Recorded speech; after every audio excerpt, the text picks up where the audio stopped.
Hoje no Saúde e Fé vamos falar sobre linfedema, um acúmulo de linfa nos tecidos do organismo que nada mais é do que um líquido originado no sangue. Isso pode acontecer geralmente nos tecidos moles do corpo, habitualmente no braço ou na perna, causando assim um famoso inchaço.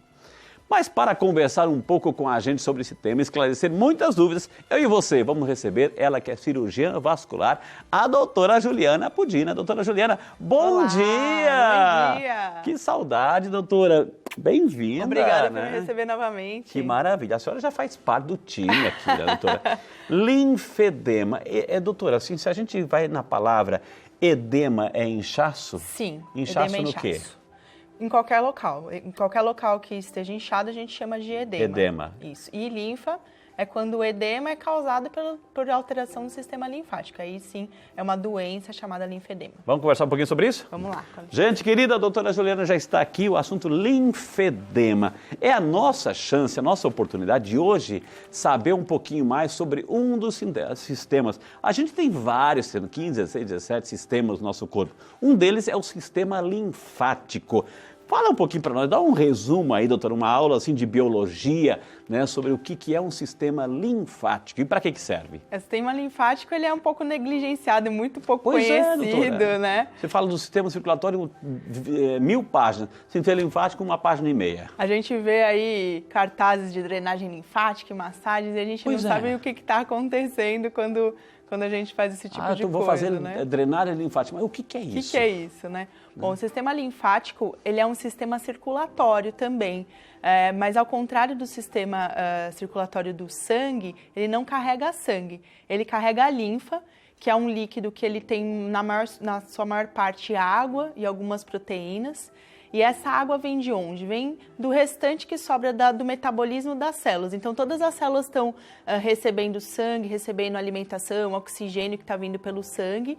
Elas vão utilizar essa alimentação, esses nutrientes todos para o seu metabolismo, vão descartar uma parte disso ao redor de si mesmas, que é o líquido intersticial. Vai ficar espalhado assim pelo organismo. Tá? Isso, em volta de cada célula tem um espaço e nesse espaço se acumula líquido, que é esse líquido intersticial. Intersticial quer dizer entre as células, só isso. E esse líquido ele não consegue muitas vezes voltar para o sangue. Então, ele é drenado por esses vasos especiais que são chamados vasos linfáticos.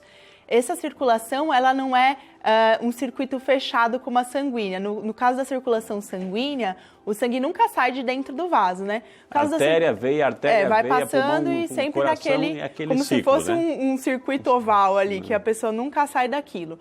No sistema linfático, não. Os vasos linfáticos, eles são em fundo cego. Então, eles chegam até um determinado local e dali eles vão absorver a água, e essa linfa vai se movimentar dentro desses vasos até ser devolvida para o sangue. Só que isso acontece só aqui dentro do tórax, lá perto do coração.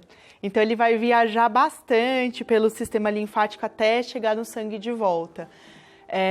Então, é um sistema paralelo aí, doutora, que a gente tem? Sim, é um sistema paralelo e no meio dessas ruas, né, que são os vasos linfáticos, nós temos estações.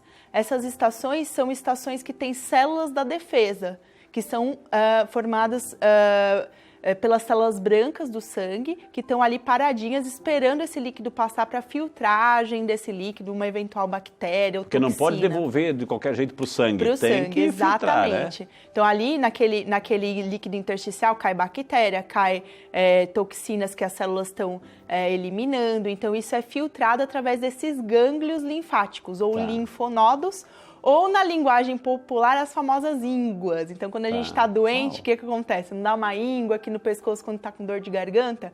Essa íngua é um linfonodo que está inflamado por conta de bactérias que caíram na linfa e passaram por aquele linfonodo e foram capturadas pelo sistema imunológico. E quando, doutora, assim, a pessoa vai fazer uma drenagem linfática, aquelas massagens, é para facilitar esse movimento aí das linfas do sistema linfático, doutora? É super interessante que os vasos linfáticos, eles têm uma coisa diferente dos vasos sanguíneos. Eles se movimentam sozinhos, eles têm movimentos musculares que ajudam o retorno da linfa, mesmo quando a gente está deitado.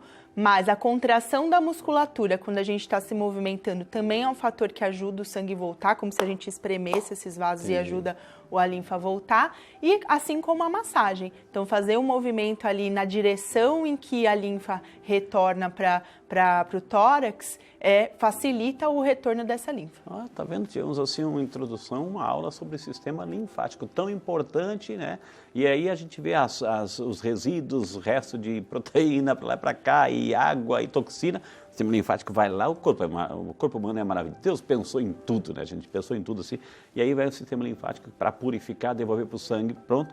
E o resto o nosso organismo vai eliminando. Assim. E quando se surge um linfedema, então o que é um linfedema? Um inchaço aonde aí? Um linfedema, ele é um inchaço causado por uma alteração no sistema linfático. Essa alteração pode ser uma diminuição dos vasos, um entupimento nesses vasos, uma alteração nos gânglios linfáticos, várias coisas podem levar esse linfedema. Ou até mesmo só uma alteração de função nesses vasos pode levar a pessoa a ter esse inchaço. E aí, pela localização, a gente vai tentar descobrir a causa do problema, o que levou a pessoa a ter essa alteração linfática para saber qual é o melhor tratamento. Agora, ou seja, o sistema linfático, né, as linfas, não conseguiu tirar aquele acúmulo de restos, ou seja, de toxinas, o resto, né? Que o próprio organismo foi eliminando. E aí fica acumulado. Fica acumulado. E esse acúmulo é o inchaço? Isso. O inchaço é basicamente esse líquido, que é a linfa, que na verdade não virou linfa ainda, porque ela só vira linfa quando cai dentro do sistema linfático. Okay. Que ainda é o líquido intersticial, que está acumulado porque não consegue adentrar o vaso linfático, ou então o vaso está entupido por algum motivo. E aí ela fica acumulado entre os tecidos. A senhora veio outro dia aqui falando sobre trombofilia. Isso. Não tem nada a ver com trombose. Trombose é lá no sistema circulatório. No sistema circulatório sanguíneo. Tá. No sistema linfático, esse entupimento geralmente pode ser causado por infecções, então as famosas erisipelas levam ao entupimento do sistema linfático, neoplasias, então células neoplásicas em pacientes que têm câncer avançado pode entupir esses vasos, um parasita que chama filária, então também pode entupir esses vasos, a gente pode nascer com menos vasos, então tem várias situações que levam ao linfedema. Vamos mostrar algumas fotos para você em sua casa ter noção, ou seja, as consequências de um linfedema quando o sistema linfático não está trabalhando legal. Vamos mostrar, doutora, assim, por favor? Aqui trouxemos algumas fotos, assim, é a famosa, é importante desejar salientar uma diferença. Trombose é uma coisa e linfedema é outra, são sistemas diferentes, doutora. O que é interessante, o que tem de comum entre essas duas coisas? O inchaço. O inchaço da trombose geralmente é um inchaço repentino. É uma coisa aguda. Não estava inchada, nunca tive inchaço, de repente, belo dia, inchou minha perna. A pessoa tem que ir para o pronto-socorro, ser atendida, fazer exame de ultrassom Doppler para saber se está com trombose, porque isso é uma situação muito grave. Certo. Outra história. Doutora, toda semana eu vou andar muito durante a tarde, aí quando eu chego na minha casa, a minha perna está inchada, eu trabalho em pé, sou vendedora de loja, quando chega à noite, minha perna está inchada. Essa é uma outra história, todo dia isso acontece, geralmente dos dois lados, às vezes um lado pode ser maior que o outro, mas o mais comum é ser dos dois lados, é um quadro mais insidioso, então quando a gente tem um inchaço dessa forma, a gente suspeita de linfedema. Lógico que a gente sempre vai fazer uma investigação. Quando chega um paciente com inchaço lá no meu consultório, a primeira coisa que eu tenho que fazer é excluir outras doenças que não são linfedema. O linfedema é um diagnóstico de exclusão. Então, a gente primeiro tem que excluir todas as doenças graves que podem levar a inchaço, mas não é problema do sistema linfático, como, por exemplo, insuficiência cardíaca, insuficiência renal, hepática, cirrose hepática, alterações de tireoide. Isso incha? Isso pode levar a inchaço, mas não é linfedema, é um inchaço por uma outra condição. Alguns medicamentos antihipertensivos, como os bloqueadores de canal de cálcio, então a anilodipina, a nifedipina, também levam a inchaço. Tem alguns pacientes que estão tomando essa medicação. Tem que descartar tudo isso. Então, descartei tudo. Outra coisa que a gente tem que descartar, a parte de circulação sanguínea. Então, quem tem varizes, quem já teve trombose e tem alterações do sistema venoso, também tem inchaço, mas não por conta do sistema linfático, aí por conta de alterações sanguíneas. Então, isso é muito importante o que ela está dizendo, gente, traduzindo assim a linguagem que a gente está entendendo muito bem. Ou seja, não é porque a perna está inchada que você vai tomar aquele remedinho, etc., para o coração, porque está no sistema circulatório. Isso. Tem que descobrir a causa desse inchaço, não é? São sistemas diferentes, são situações diferentes que levam aí. Inclusive, é muito prejudicial tomar diuréticos por conta própria, sem ter problema cardíaco, sem ter problema renal, porque pode levar a desbalanço de alguns sais do organismo, principalmente o potássio, que pode matar da arritmia cardíaca. Então, é super importante evitar isso sem a prescrição médica, tá bom? Vou mostrar outra foto aqui, doutora. Por favor, continue aí. Aquela foto é o quadro inicial, Tá. que é o inchaço do linfedema. Geralmente ele começa mais no tornozelo, lugar mais longe ali, né? Mais próximo do chão, que está sofrendo mais ação da gravidade. E no início o inchaço ele é reversível, ou seja, a pessoa acorda bem com o pé bem magrinho e ao longo do dia esse inchaço vai agravando. Com o tempo, além da água, isso é importante ressaltar, que além da água do inchaço, também tem algumas proteínas, fatores de crescimento que estão dissolvidos nesse líquido. E esses fatores vão fazendo com que os tecidos aumentem de tamanho. Não é só água, gente. Aumenta a gordura, aumenta a pele, aumenta a musculatura. Então a perna vai ficando inchada e não volta mais. Uau, o quê? A pessoa acorda, a perna já tá desse jeito. E casos graves disso daqui é o que o pessoal chama de elefantíase. Vai crescendo a pele e a pele vai ficando enrugada, cheia de... Não volta mais, Não doutora? volta mais. Tem que cortar fora, como se fizesse uma cirurgia plástica aqui, uma lipoderma, uma dermolipectomia, que é para retirar a gordura, retirar a pele, porque aquilo cresceu realmente.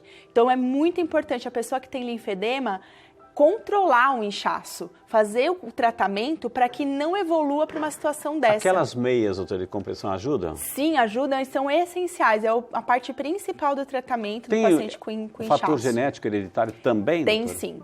Tem linfedemas primários que são hereditários.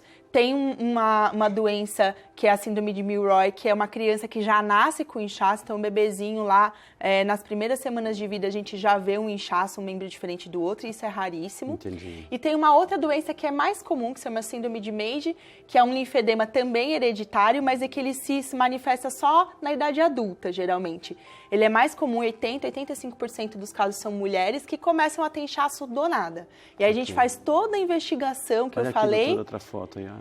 E não acha nada, e aí a gente faz esse diagnóstico. Aqui é um paciente que tem um inchaço causado por uma alteração de circulação de veias, de venosa, então parte de varizes. É a circulação sanguínea. Que daí é uma outra coisa. Pode ter as duas coisas juntas? Podem. Uma interfere um pouco na outra, porque a dificuldade do sangue passar... Imagina só, o sangue não está conseguindo voltar.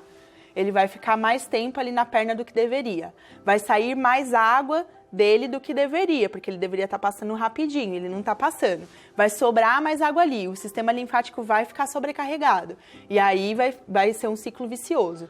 Então, a alteração venosa, as varizes, no caso os avançados, levam um linfedema também, mas por conta de uma alteração que começou na veia. Doutora, então a gente já nasce com uma certa quantidade de água, né? A gente já nasce Sim. assim, e aí de repente os médicos, você diz assim, tome pelo menos 2 a 3 litros por dia, hidratar tudo mais. Assim. Aí vem aquela pessoa assim, tá vendo, eu não vou tomar mais água, porque a doutora acabou de falar que quem toma muita água incha a perna. E aí, doutora? Não, na verdade... Não é essa água que a gente está falando. Tomar mais água é importante porque fluidifica melhor essa linfa, então ela vai conseguir andar melhor pelos vasos linfáticos, andar melhor também a parte sanguínea, então o sangue fica mais fluido, vai conseguir evitar trombose, por exemplo, hidratação é uma coisa importante para evitar trombose. E se o seu rim estiver normal, toda a água que você beber vai ser filtrada pelo rim e você vai fazer xixi. Okay. Então é normal, não vai acontecer nada. Diferente de quem tem problema renal e quem tem problema cardíaco grave. Aí sim, geralmente o médico restringe a quantidade de água, porque senão a pessoa toma água e incha até virar quer dizer que quando a gente ouve falar elefantíase, tem tudo a ver com linfedema. Elefantíase é linfedema. É linfedema. É o nome popular do linfedema grave. Doutora, assim, não volta. Não tem cura. Primeiro que o linfedema já não tem cura, mas se você não controlar ele com as atitudes e os tratamentos que a gente tem de controle do inchaço, essa perna vai aumentar de tamanho. E aí não volta mais. Ô, doutora Juliana, o fato da perna aumentar de tamanho, inchar, eu posso, que é o sistema linfático, as linfas, etc., eu posso comprimir o sistema circulatório, ou seja, um compromete o outro, doutor? Quando a gente faz a compressão, a gente vai atuar nos dois sistemas, não tem jeito, né? A gente faz uma compressão externa, a gente vai diminuir o calibre dos vasos sanguíneos e linfáticos e aumentar a velocidade com que esse líquido anda dentro do vaso. Sabe quando a gente vai lavar o quintal e a gente aperta a mangueira para a água ir mais rápido? Okay. É o que acontece quando a gente faz uma compressão na perna. A gente aperta o vaso, então o líquido anda mais rápido lá dentro, então favorece o retorno do sangue e da linfa também, consequentemente.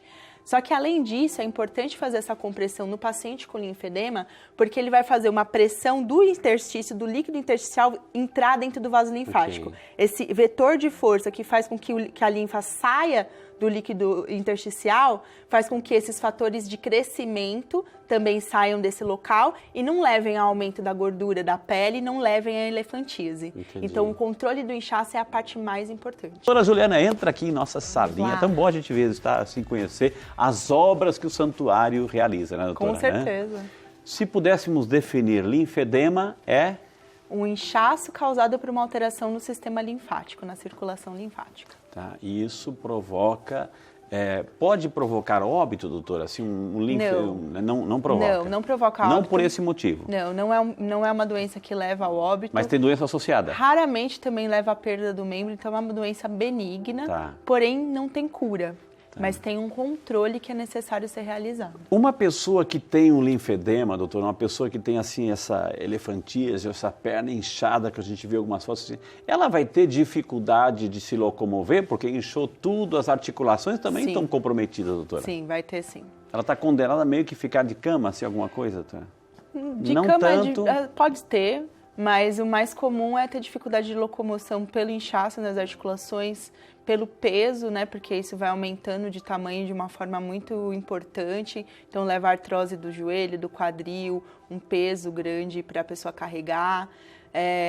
Isso também leva uma predisposição a infecções de pele que agravam ainda mais o linfedema. Então, as famosas erisipelas, que são infecções da pele. Então, é quando uma bactéria entra dentro da nossa pele e causa uma infecção no tecido da pele. Tá. Então, tem gente que fala assim, eu tenho erisipela. Erisipela não é uma coisa que a gente tem, assim, pro resto da vida, que nem uma gripe, uma pneumonia. Tá. A gente pega uma erisipela e a gente trata e melhora o da erisipela. Só que a erisipela leva a um linfedema secundário por alteração dos vasos causada pelas bactérias. As bactérias entram nos vasos linfáticos e entopem esses vasos. Uau. Então, cada erisipela que a pessoa tem, aumenta o linfedema. Quanto mais aumenta o linfedema, mais a pele estica, mais microlacerações são feitas na pele, mais portas de entrada para que essas bactérias se adentrem ali os tecidos da pele e mais infecção e mais linfedema. E isso é um ciclo vicioso que culmina nesses quadros de elefantíase que a gente vê. Isso é a parte mais comum.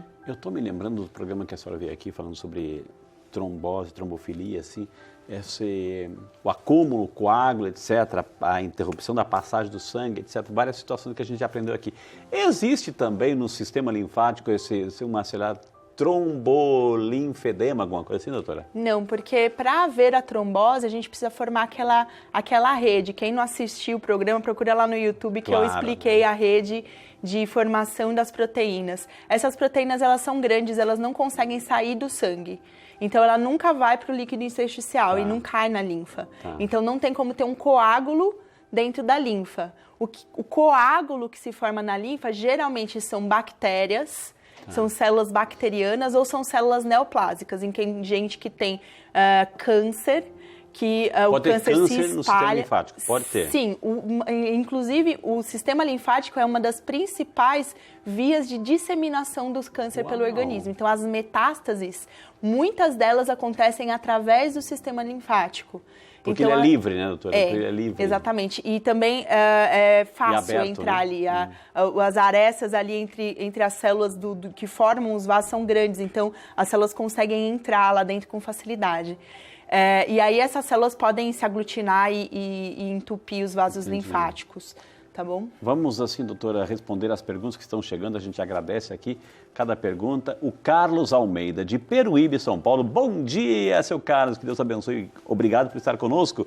Tenho linfedema na perna esquerda. Posso tomar suplementos e fazer exercícios físicos? Pergunta o nosso amigo Carlos, doutora. Olha, Carlos, quanto ao exercício, você pode e deve. Quem tem linfedema é obrigado a fazer exercício físico, porque a movimentação da musculatura é super importante para que a linfa consiga voltar, principalmente quem tem linfedema na perna, movimentar a musculatura vai fazer com que a linfa volte para o tórax e seja devolvida para o sangue com mais facilidade. Então, o exercício físico é fundamental.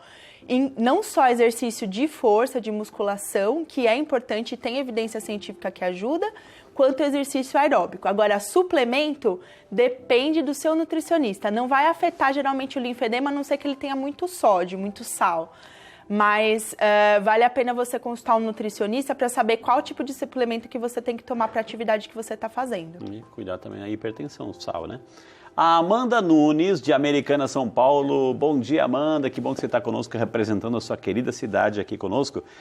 Com o exame de linfocintilografia, dá para saber se o linfedema é primário ou secundário, doutor?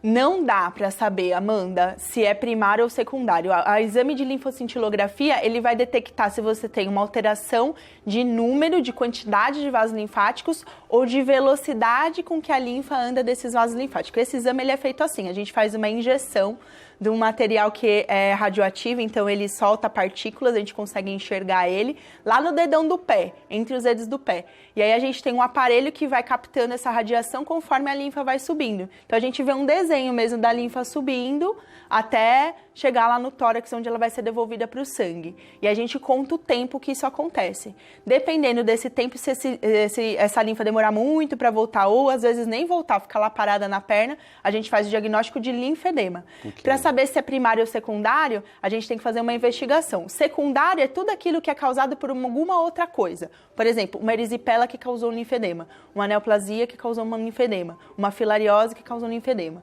Linfedema primário são aquelas duas síndromes que eu falei lá no começo, ou a síndrome de Milroy, que é quem já nasce com linfedema, ou a síndrome de Meige, que é quem evolui ao longo da vida com linfedema que não tem a explicação. Ok. O tratamento, doutora, é medicamentoso também? Como purificar a linfa, purificar esse sistema todo para trabalhar legal? Existem medicamentos que são auxiliares, mas o principal tratamento da pessoa com linfedema é a compressão do membro, o exercício físico e uma série de coisas que a gente chama de terapia física complexas, que envolvem massagens, envolvem bandagens, envolve movimentação do membro. Isso é feito geralmente por fisioterapeutas, então a pessoa que tem especialmente casos mais graves precisa de acompanhamento. Okay. A drenagem linfática também faz parte dessa terapia física complexa, que são as massagens. Muito bem. O Saulo Carvalho, de Aracaju, lá no Sergipe, acompanhando a gente. Bom dia, Saulo, que bom que você está conosco, Saulo. Tenho linfedema no membro superior. Posso trabalhar em pé 8 horas seguidas? Isso é prejudicial? Pergunta o Saulo, doutor. Ele e todas as pessoas que precisam trabalhar de pé, né? Mesmo que o linfedema fosse no membro inferior, poderia. No membro superior é menos crítico essa situação de ficar em pé, porque o membro superior ele não sofre tanta ação da gravidade, a gente movimenta mais o membro superior, mesmo quando a gente está em pé parado ou sentado. Mas, sim, quanto mais tempo você ficar com a mão principalmente para baixo, você vai ter mais sintomas. Não quer dizer que você não possa trabalhar. O que você precisa fazer é fazer o tratamento adequado, principalmente com compressão adequada da sua mão, porque daí você vai poder trabalhar, fazer suas coisas numa boa sem se preocupar. Ô, doutora Juliana, a linfa, o sistema linfático é da cabeça ao dedão do pé ou do pescoço para baixo? Como é que é? Não, toda a parte a gente tem vasos linfáticos, assim como a gente tem vasos sanguíneos. Eles caminham na cabeça junto. Também? Então... Cabeça, couro cabeludo, tudo. Uau. Tanto quando se você já teve uma berebinha, alguma coisa assim na cabeça, forma a gânglio atrás da orelha, você sente as ínguazinhas atrás da orelha, porque aquela infecção, as bactérias acabaram caindo no sistema linfático e vão parar lá nos gânglios de drenagem aqui atrás da orelha. Isso pode acontecer. A Keila Mariano, de Ubatuba, São Paulo. Bom dia, Keila. Que bom que você está conosco também no Saúde e Fé. Queria saber se o linfedema secundário causado por parasitas como a filária, é curável. E como se dá o tratamento? Pergunta a Keila, doutor. Olha, Keila, a filariose é uma parasitose, então é um parasita bem pequenininho que cai no sistema linfático e causa uma elefantíase, causa um linfedema severo. Além da bactéria, tem a parasita? É um parasita, como se fosse como uma lombriga, digamos assim, bem pequenininha, que cai no sistema linfático e ele entope esses vasos. Geralmente ele causa um quadro de linfedema muito grave. A filariose em si, ela é curável, porque você está um antiparasitário, a pessoa não vai ter mais a filária. O problema é aquela consequência que a filariose causa, que é o linfedema. Depois que destruiu o vaso linfático, que entupiu e parou de funcionar, não tem o que fazer.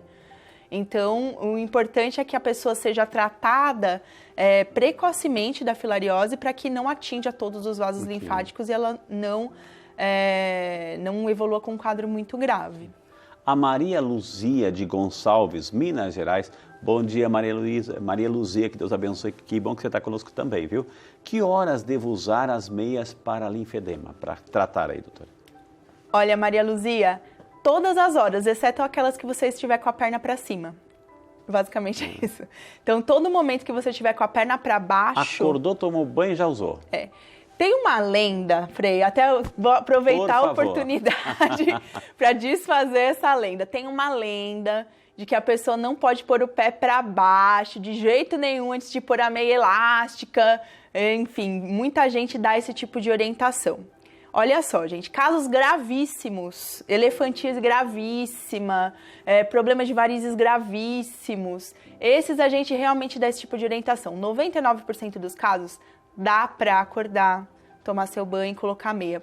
Eu acho que esse tipo de orientação prejudica o paciente porque muitas vezes a pessoa fala, ai, hoje não deu tempo, tô atrasada, não vou pôr a meia não, porque eu tenho que descansar com a perna pra cima, não sei o que, e acaba não usando. A meia só funciona quando tá na perna. Se estiver na gaveta, ela não funciona. Exato. Então, tudo que dificulte a pessoa usar a meia vai ser prejudicial pro tratamento. Não pode abaixar, pede ajuda, mas coloca. Então, tira da cabeça isso, que tem que deixar não sei quantos minutos a perna pra cima, tudo. Isso é para casos graves. Casos que a pessoa pôs a perna pra baixo, a perna já inchou tanto que é impossível de colocar a meia. Nos casos em que a pessoa consegue ficar meia horinha ali para tomar um banho, para se arrumar, para colocar a meia, como se fosse uma meia normal, uma meia que você usa no seu dia a dia, é o ideal. A pessoa não pode tirar ela da rotina dela para conseguir fazer o tratamento. Desfeita a lenda, viu? A Paula Moura de Taubaté, São Paulo. Bom dia, Paula. Que bom que você está conosco assistindo, acompanhando Saúde e Fé. Tenho o braço direito e a mama totalmente inchados. Isso pode ser por causa de linfedema, né? Sim, Paula, pode ser sim. E agora, nesse caso de linfedema de membros superiores, é importante que você faça uma investigação da causa desse problema. Inclusive, uma das causas de linfedema dos membros superiores é câncer de mama, que é um câncer muito comum em mulheres. Então, é super, super importante você fazer uma investigação por que você tem esse linfedema no membro superior, porque não é comum isso acontecer, tá bom? Ô, doutora, agora eu vou fazer colocar uma situação, tudo aquilo que eu estava ouvindo, prestando atenção aqui. Ok, a linfa lá, o sistema circulatório, enfim, a gente elimina a linfa, os intersticiais, etc., as toxinas, as sujeirinhas, estão tudo lá. O sistema linfático vai pegar e vai juntar tudo isso e vai passar por algumas filtragens e só vai o que é bom devolver para o sangue. Isso. E o resto que ficou ali filtrado, ali, as porcariazinhas, né, doutor? O resto elas são comidas pelas células do sistema imunológico, aqueles glóbulos brancos, eles ficam morando nos gânglios. Põe esse lixo aí. Na verdade, tudo é reaproveitado, né? Tudo é reciclado no nosso corpo. Esse lixo são proteínas, aminoácidos, cadeias de carboidratos, isso tudo vira comida mesmo. Eles quebram como se fossem digerindo aquilo e isso volta para o sangue digerido e aí a gente vai aproveitar isso para a construção de outras coisas. Desfeita a lenda também. Né? Então, para quem está em casa, doutora, assim, para se cuidar, para evitar linfedema, que orientações que a senhora daria assim, para nós fazermos a nossa lição de casa? Primeira coisa, quem está com inchaço precisa investigar por que está com inchaço. Não falar, eu estou com um problema no sistema linfático, vou fazer uma drenagem linfática, está tudo certo. Porque pode ser doença grave, doença de coração, doença de fígado, de rim. Então precisa ir no médico, fazer um check-up, fazer uma investigação para ver se está tudo bem com a saúde. E segunda coisa, investigar se a circulação da perna está boa, porque pode ter varizes, tromboses e coisas que passaram desapercebidas. E, em segundo lugar, quem já sabe que tem linfedema, já fez esse diagnóstico, precisa se conscientizar que precisa controlar um inchaço. E o único jeito da gente controlar um inchaço sem estar com a perna para cima e nem andando plantando bananeira é usando a compressão elástica. Então, se você quiser andar com a perna para baixo, precisa estar com a compressão. Senão, você vai ter que ficar deitado o tempo inteiro. É recomendado fazer essa drenagem linfática assim? Eu não tenho nada, a minha saúde está perfeita, etc. Não tem inchaço, não tem nada. Eu posso fazer uma drenagem linfática por fazer? Pode fazer, tem outros benefícios a drenagem linfática, por exemplo, para a celulite, para as mulheres também tem uma alteração inflamatória ali da gordura, então melhora com a drenagem linfática. Para o bem-estar, também a sensação, quando você vai fazer uma viagem, você porventura ficou inchado por algum motivo, vale a pena você fazer uma drenagem linfática. Situações em que as pessoas necessitam de drenagem, então quem tem o linfedema, pessoas que têm linfedema de membro superior porque fizeram cirurgia de mama, por exemplo, precisa fazer drenagem linfática, mas ela não é prejudicial. Mas quem ela que pode fazer, rapidinho? Assim, quem que faz? Geralmente são fisioterapeutas ou esteticistas que têm algum tipo de habilidade, mas de preferência, para quem tem doença, vale a pena procurar um fisioterapeuta.